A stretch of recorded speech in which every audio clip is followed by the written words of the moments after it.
दौरे हाजरा में जो आज एक ब्यूटी पार्लर एक जगह ऐसी है जहां पर हमारी खवातीन का अक्सर हिस्सा देखने में आता है, शहरों का खासकर, कि वो ब्यूटी पार्लर का रुख कर रहा है। क्या ब्यूटी पार्लर ये जा सकती हैं? इनसे पूछे कि ब्यूटी पार्लर में जाकर होता क्या है। सही अगर पूछिए तो मर्द जो जा रहे हैं ना ब्यूटी पार्लर में, इनका जाना भी जायज नहीं है। औरतें तो औरतें, क्योंकि मर्द जाके क्या करेगा, दाढ़ी कटाएगा, ये भी जायज नहीं है। बालों को लाल पीले काले नीले कराएगा, ये भी जायज नहीं है। अरे भाई ब्यूटी पार्लर में जाकर के क्या होता, कपड़े थोड़ी सिले जाते हैं या जूता बनता है ब्यूटी पार्लर में, यही उल्टे सीधे चेहरे बनाए जाते हैं। तो मर्द जाकर ब्यूटी पार्लर में तो औरत तो बदरजे औला नहीं जाएगी।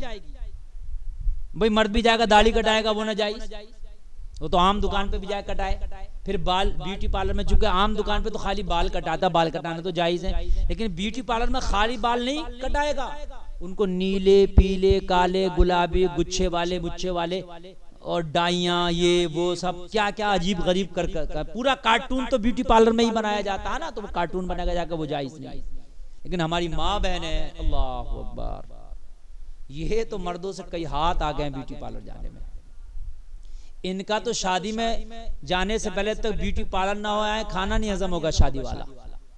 जाएंगी क्या करना भाई, तुम्हें दाढ़ी है नहीं जो मुंडाओ, मूछ है नहीं जो कटाओ, अब क्या करना ब्यूटी पार्लर में जाके, कुछ नहीं है। वो भव है वो ऊपर चढ़ाएंगी, नीचे कराएंगी, पतली मोटी लंबी, नाजायज। अच्छा, औरत को बाल बड़े रखना है, कांधों से ऊपर अगर रख रही है बाल तो ये हराम है उसके लिए।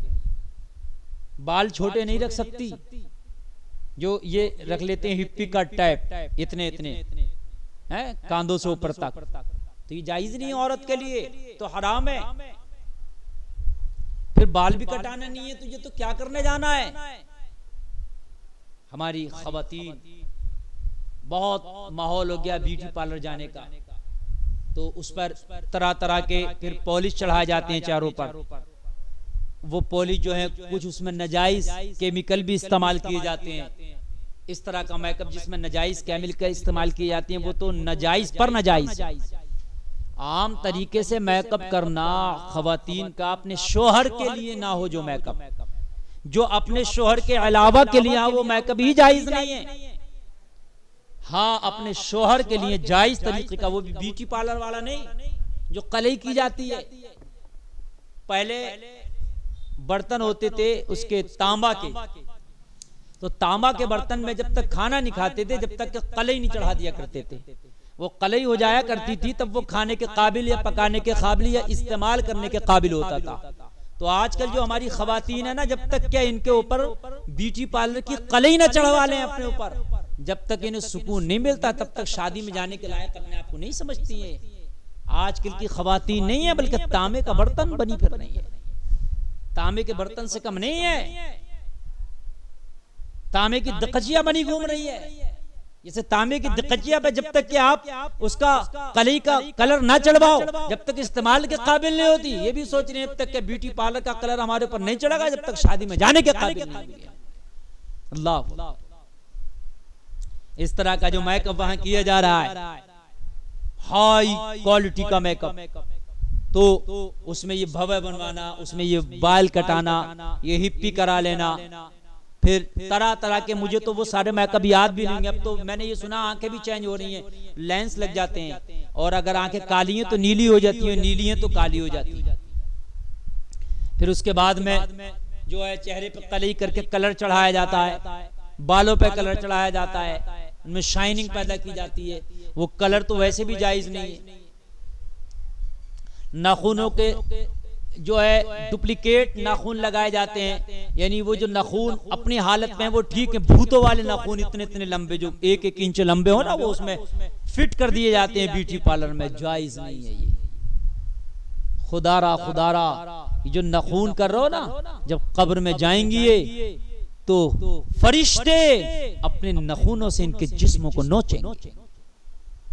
वो अज़ाब भी कब्र का ये ब्यूटी पार्लर जाने वालियों कान खोल के सुन लो, कब्र का अजाब रखा हुआ है। जैसे लंबे लंबे नाखून तुमने भूतों की तरह बना रखे हैं, लंबे लंबे नाखून तुमने करके अपने आप को चुड़ैलों की तरह बना रखा है। कान खोल के सुन लो, जिस दिन मरने के बाद अपनी कब्र में जाओगी, फरिश्ते अपने उन बड़े बड़े नाखूनों से जो जमीन को चीरते हुए आएंगे अपने नाखूनों से, उन्हीं नाखूनों से तुम्हारे गोश्त को नोचेंगे।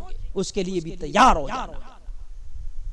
नाखून होना चाहिए अपना कटा हुआ, लेकिन ज्यादा करती हैं। अगर सब नाखून कटा भी देंगी तो बास का लड़कों का भी बल्कि ये तरीका है कि उनका ये एक नाखून छंगली हो या कोई और उंगली हो जरूर बड़ा रहेगा। भाई ये किस लिए है? ये कोई तरह नेटवर्क आने के लिए टावर है क्या कि इससे नेटवर्क पकड़ता है तेरा? भाई किस लिए रखा है तूने? यार अजीब अजीब फैशन चल रहे हैं। गुरेज करें ब्यूटी पार्लर जाने से, रोकें अपने आप को ब्यूटी पार्लर जाने से। हाँ, अगर मेकअप करना जायज वाला मेकअप कर सकती हैं अपने शोहरों के लिए, वो भी शोहर के अलावा के लिए नहीं। और वो भी ब्यूटी पार्लर जाने की जरूरत नहीं है, वो तुम्हारे घर में ही हो जाएगा। अपने शोहर के लिए बन ठनेंगी तो। लेकिन ये जो ब्यूटी पार्लर वाला मामला है ये तो बिल्कुल ही सरासर गलत। क्योंकि ब्यूटी पार्लर जाकर आप चाहो कि जायज वाला मामला, जायज वाला मेकअप हो जा, होगा ही नहीं।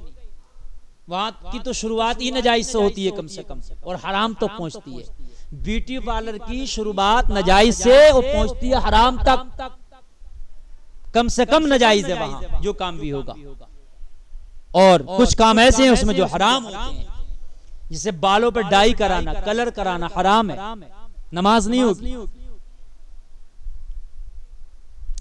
नाखूनों पे कलई कराना, वो जो स्पेशल पॉलिश आता है जो हफ्तों हफ्तों तक चलता है, हराम है। बाल कटाना, ये हिप्पी कट कर लेना कांधों से ऊंचे, हराम है। और नाजायज तो फिर हैं ही बहुत सारे काम। और आजकल तो ब्यूटी पार्लर में लड़के भी हैं। मैंने सुना कि लड़के काम कर रहे हैं लड़कियों का नहीं, लड़कियों के बाल कटिंग करना, मसाज करना और ब्लीचिंग करना, ये काम लड़के कर रहे हैं। बड़े बड़े शहरों में आप बेंगलुरु, कलकत्ता, चेन्नई, मद्रास, हैदराबाद, मुंबई चले जाएं आप तो दिल्ली, उनमें लड़के लड़कियों का मसाज और लड़कियां लड़कों का मसाज कर रही हैं। ये तो हराम, अशद हराम, सख्त हराम है। बाज आए इन चीजों से, अपने आप को रोके। अल्लाह अगर चाहेगा तो आप कुरान की तिलावत करें, नमाज पढ़ें, अल्लाह कुदरती हुस्न आपको अता कर देगा। और वो कुदरती हुस्न ऐसा होगा जो एकदम खत्म नहीं होगा, जो हमेशा आपके साथ रहेगा। अल्लाह ताला इस पर अमल की तौफीक अता फरमाए।